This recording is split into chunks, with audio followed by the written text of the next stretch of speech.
What's your number 4? My number 4 is a fairly standard one in regards to Star Wars.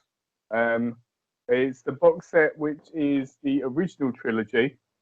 I'll hold out as I've got them next to me. The original trilogy, so A New Hope, Empire Strikes Back, and Return of the Jedi.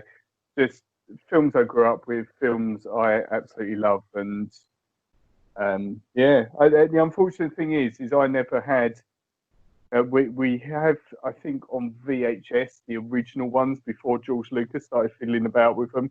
This one is the one sort of after he changed certain parts of it. And it depends how you feel and how strongly you feel about those sort of things. But yeah, sort of a part of my youth and part of it shaping what I like, really, those 3 films. I've got that exact box set. Sadly, it's not in my top 5, which some people might gasp at. But and that's a point I want to make here. These are all box sets that you or I physically own. They're not just ones that we've seen on TV on Sky box sets or box sets. other TV providers are available. And that's what I felt important when you gave the sort of the challenge of thinking of it. The first thing I did was went into where I keep all my DVDs and thought, my DVD library. My library. many DVDs.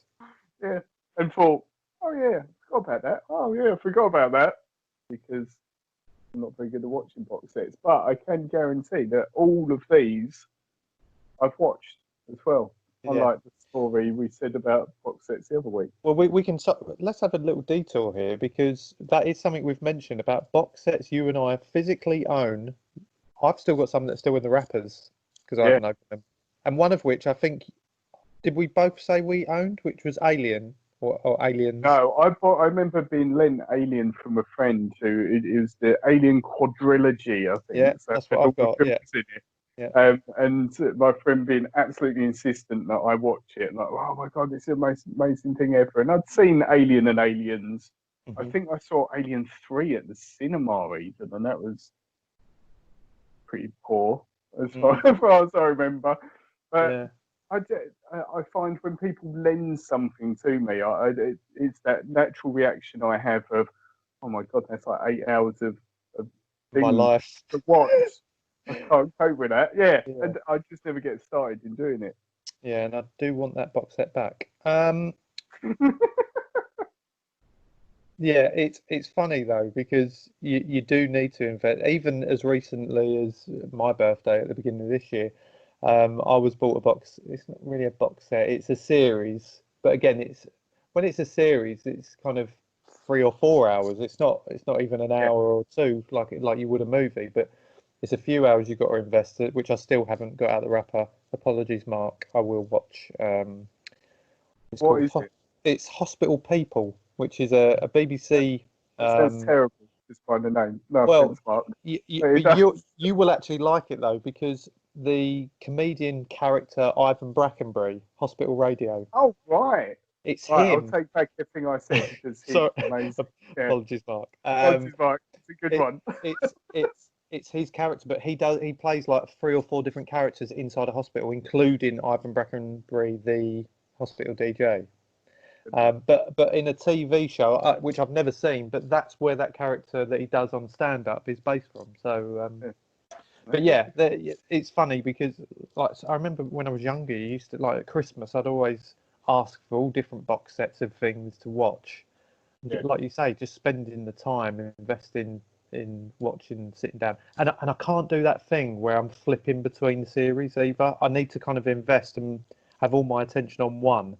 Movie ones are slightly different, I think, because when you see movies, usually they're at the cinema and you wait a year or whatever until the next one's out anyway. But with a TV series one, they're quite different. I remember there being so much more of a thing though with box sets and DVDs in general. It is becoming, and certainly to me, and I think it's probably the same with you, it's becoming less of a thing. And the same with music. It used to be almost like your DVD collection almost sort of like defines your personality, and your mates would come around and look through it. I'm like, oh yeah, I love that one, or why have you got that? And so on. It was more of a talking point. now Debbie less Does so. Dallas. Debbie Does Dallas that we Not the both bo- owned. not the box set. What box set? I didn't think they did a sequel, did they? As far as I'm aware. Who knows? Anyway, I'm gonna have to look that up now. let us know in the comments. Yeah, I and remember going to HMV and places like that, and them having some big sale where it was like 2 for a tenner or whatever, and Yeah. thinking, yeah, go come back with a huge bag of stuff. Yeah. It's stuff's too accessible now, isn't it? Well, I used to work for a DVD wholesaler back in the day, back in my youth, one of my first jobs, and we used to have all sorts in there, like of different movies. The way we used to sell them online, so you'd have people searching for certain collectibles and things like that. And but obviously, if we did ever have anything decent, I would almost have first dibs on buying it. And a lot of the box sets I own were from buying it from when I worked there. So yeah, it used to be such a big industry, I think, but since you've got digital downloads and things like that now, it's obviously becoming less. And it's funny you saying it again, slightly digressing from the top five, but you said that the collector's editions. That again, it seems a little bit. It's almost a little bit alien there, like the steel book ones, and Yeah, I've got my copy of Blade Runner that I own. It's really cool, like set. But it's in this metal box, and you yeah, open it up. It's got like it's little slides from the film and all yeah, this book, and all, I think I've got Akira as well in a very similar thing. And yeah, you pay 20 quid extra just because it's in a metal box. But you yeah. know, it's But I guess if it's that sort of, if it's one of your all-time favourites, you probably yeah, would. And more so, I guess, as you get a bit older. I think when you're younger, you probably just want the hard copy of it to go and watch. You're not bothered about the rest of it. yeah, But even in gaming, they do that now, don't they? I think I saw with The Last of Us, the second one that's just come out, they're doing like a steel box version of it, which, and some then the of it. price just goes up. Even Like done something 150 like, quid something. yeah, Like some of the big box sets with the yeah, games, they get yeah, a prop from the game and all that stuff. Yeah, exactly. crazy. Well, getting back into the top five, my number four, again, is a TV show which I was told about, recommended it by a friend long time ago, probably going back 7 years ago, I'd say 7 or 8 years ago, which is Flight of the Conchords, which was Yeah, only two series, but I'd never even heard of it. And the second I watched this, it automatically just like was ridiculously good.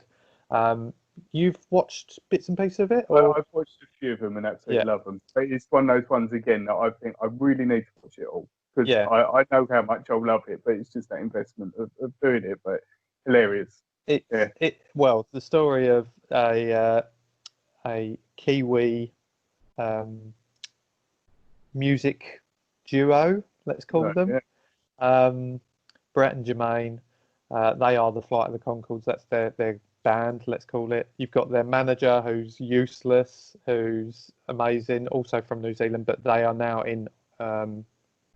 they're now in America, trying to break America, basically. And the songs that they do are just so funny. Um, I'd love to like sing them all back to you, and probably with a few alcoholic beverages, I would do that, especially for the listeners. But um, that'll be a special some of episode. which, yeah, some of which I don't want to put the listeners off, but some of which I've actually sang at karaoke bars, mainly across Lanzarote. But it's such a good story, and there is an actual story to it, a vague story. You don't. It's not, if you miss one, you're going to ruin you know you're going to ruin the rest of it. There's a vague story, but the nuts and bolts of it is it's just so funny with the music that they sing. They probably sing for 2 or 3 songs, maybe even 3 or 4 actually per episode. They're quite short. They're only about 30 minutes long, but such a great show and so funny. So if you haven't watched that, check that out. And Jermaine from it has gone on to quite a few things now, hasn't he? He's Yeah, like, Jermaine Clement. Yeah, big fan of Moana, big film in our he lives. is. That crab thing, isn't he? What's the crab called? It'll come to me. But yeah, having watched that film over 800 times with my son, Tomator is the name of the crab, which is hilarious. He does the voice for that, but he's also been in some Marvel stuff as well. He done was it Legion? I want to say it was Legion, the one. I'm sure it was Legion he was in, and he was one of the bad guys in that, I think. Yeah, he has gone on to do quite a few bits and pieces. Yeah, but even their manager, I'll use that term vaguely, manager, is Rhys Darby, who is really funny, and he's done a few things. He's also a stand-up comic as well. Really funny guy. Get a chance to check some of his stuff out on like YouTube or whatever. But yeah, it's an amazing show. It's actually on Sky Comedy at the moment, like their designated channel for the comedy stuff. So I've been re-watching that, which has been nice as well.